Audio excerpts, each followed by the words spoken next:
নিয়ে শুরু করছি আজকের এই ভিডিও। আজকে আমি দেখাবো আপনারা কিভাবে একটা এক্সেল দিয়ে ইনভয়েস তৈরি করবেন। অর্থাৎ আপনার শিপমেন্টের কোনো কিছু বিল একটা এক্সেল শিটের মধ্যে লিপিবদ্ধ করার পরে আপনারা কিভাবে পূর্ণাঙ্গভাবে একটা সুন্দরভাবে ইনভয়েস বা বিল পেপার আপনার কোম্পানিকে সাবমিশন করবেন, সেই জিনিসটা আমি দেখিয়ে দিব। তো এখান থেকে আমাদের আরেকটা কাজ হচ্ছে যে ইনভয়েস যখন আপনি রেডি করবেন, সেই জিনিসটা আস্তে আস্তে করে আপনাকে করতে হবে, যে গুছিয়ে কিভাবে করা যায় সেই জিনিসটা দেখতে হবে। তো ফার্স্ট অফ অল আপনি যদি এখান থেকে একটা এক্সেল শিটে যান, এক্সেল শিটে যাওয়ার পরে এখান থেকে আপনি দেখতে পাচ্ছেন আমার এখানে এক্সেল শিটটা খালি রয়েছে। তো এখান থেকে আমি যদি ফার্স্ট অফ অল সব কিছু আগে আমার থেকে ফার্স্ট অফ অল এখানে একটা সিলেক্ট করে নিতে হবে, দেন এখান থেকে আমার একটা ফরম্যাট চুজ করে নিতে হবে। এই ফরম্যাটটা হলো এইটা। দেন এখান থেকে আমার মার্জিনে যেতে হবে। মার্জিনে যাওয়ার পরে আমি এখান থেকে দেন লিখব মার্সেল।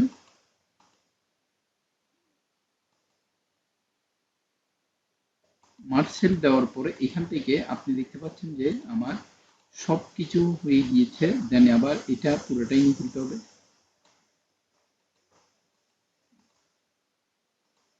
তো আমি যদি সম্পূর্ণটা মার্সেল করার পরে, মানে এই জিনিসটা যখন আমি সম্পূর্ণ যখন মার্সেল করলাম, এখান থেকে আমার ট্যাক্স দিতে হবে। এখন ট্যাক্স দেওয়ার ক্ষেত্রে আমার ফার্স্টে লিখব, ফার্স্টে আমার এখান থেকে আমি কিছু ট্যাক্স সিলেক্ট করে নেব। সেই ট্যাক্সটা হচ্ছে আপনার the time of new Roman. তো আমি এখানে লিখছি দ্য টাইম,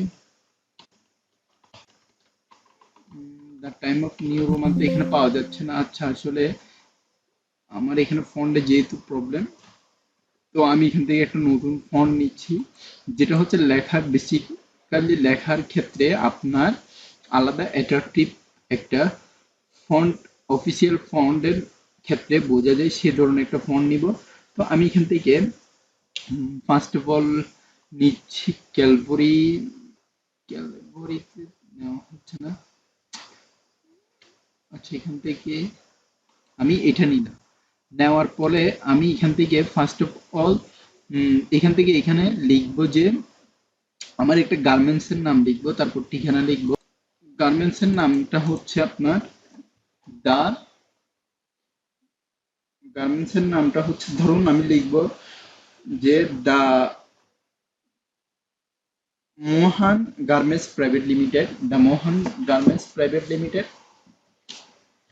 এখান থেকে আমি লিখছি দা মোহন garments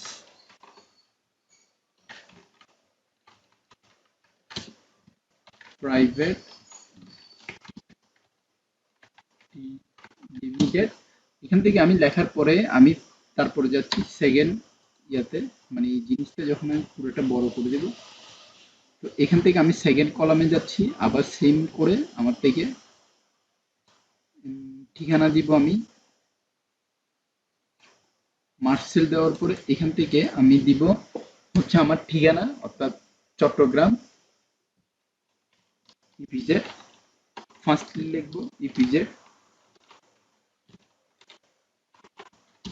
EPZ garments area,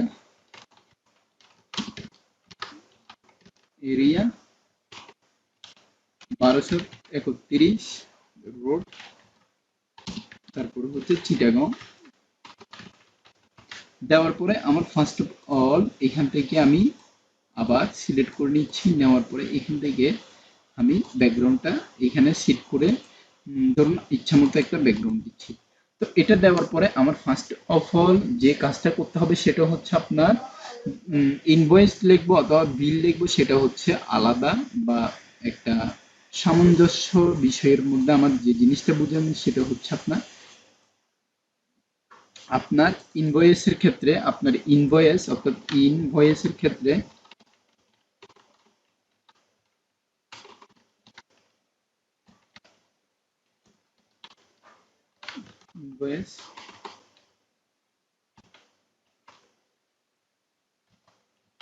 invoice দিলাম, দেওয়ার পরে এখান থেকে আমি ফার্স্ট অফ অল দেখার পরে এখান থেকে আমি লিখবো হচ্ছে বিল, মানে আমার যে বিলটা নাম্বার থাকবে সেই নাম্বারটা আমি লিখবো।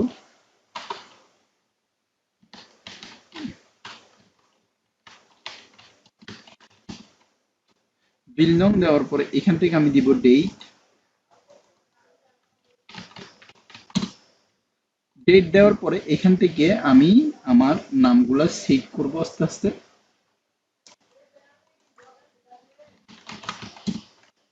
নেমটা সেট করার পরে আমার দিব কন্টাক্ট,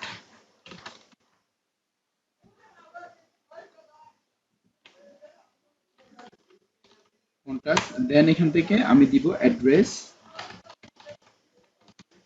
অ্যাড্রেস দেওয়ার পরে আমার যে পরবর্তীতে নাম্বারগুলো থাকবে ওইখান থেকে এই নাম্বারের পরবর্তী নাম্বারগুলো আবার সিলেক্ট করে নিতে হবে। সেই নাম্বারগুলোর মধ্যে মানে আমার সিরিয়াল ব্যাকউইন্সির মধ্যে যে নাম্বারগুলো থাকবে সেই নাম্বার অনুযায়ী আবার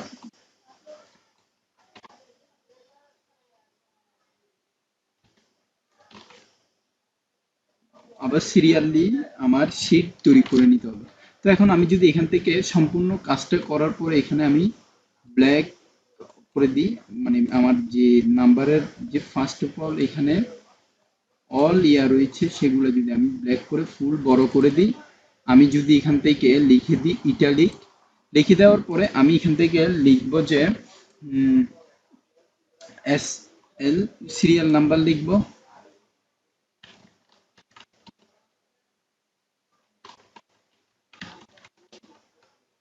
পার্টিকুলার লিখব,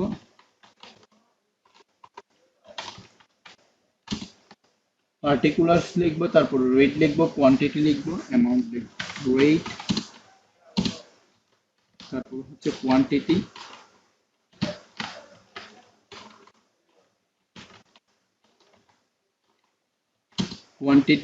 দেন অ্যামাউন্ট।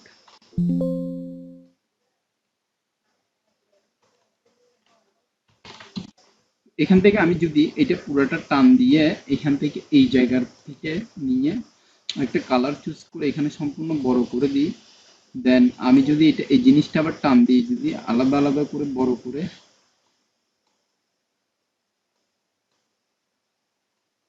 টান দিই, এবার আমি যদি এখান থেকে বড় করে টানে নিয়ে তারপরে একটা শীটের মধ্যে নির্ধারিত শীটের মধ্যে অল বর্ডার দেওয়ার পরে যখন আমি জিনিসটা দেখব যে আমার জিনিসটা কতটুকু হয়েছে, কন্ট্রোল পি দিয়ে দেখলাম, তো আসলে আমার এখানে শীটটা সিলেক্ট হওয়াটা পুরোপুরি হয়নি। তারপরে আমি এখান থেকে অল ওভার কপি করব, এখান থেকে নিয়ে এখান থেকে এটা সহ আমি নিয়ে দেন সেন্টার দিব, দেওয়ার পরে এখান থেকে আমি একটা সেন্টার নিয়ে আসবো, সেন্টার মার্জিন করে কন্ট্রোল ই দিয়ে with lock data selection CA pattern traffic values of 2 plus integral of আচ্ছা। তো এই জায়গা থেকে আমি এতটুকু পর্যন্ত আজকে রাখছি, যে আমি আপনাদেরকে দেখাচ্ছি যে কিভাবে একটা বিল করা যায়। তো পরবর্তীতে আপনি এখান থেকে যদি সিগনেচার ইউজ করতে চান তাহলে সেই ক্ষেত্রে ইউজ করতে পারবেন। তো আমি এখানে আপনাদেরকে জাস্ট দেখিয়ে দিলাম যে কিভাবে আপনারা একটা ইনভয়েস তৈরি করে প্রতিষ্ঠানের জন্য ব্যবহার করতে পারবেন। তো আমি আজকে এতটুকু পর্যন্ত রাখছি, পরবর্তী ভিডিওর আমন্ত্রণ জানিয়ে এখানেই শেষ করছি। চ্যানেলটি যদি ভালো লাগে অবশ্যই সাবস্ক্রাইব করে পাশে থাকবেন। তো পরবর্তী ভিডিওর আমন্ত্রণ জানিয়ে আজকে এখানে এতটুকুর মধ্যে ধন্যবাদ সবাইকে, আসসালামু আলাইকুম।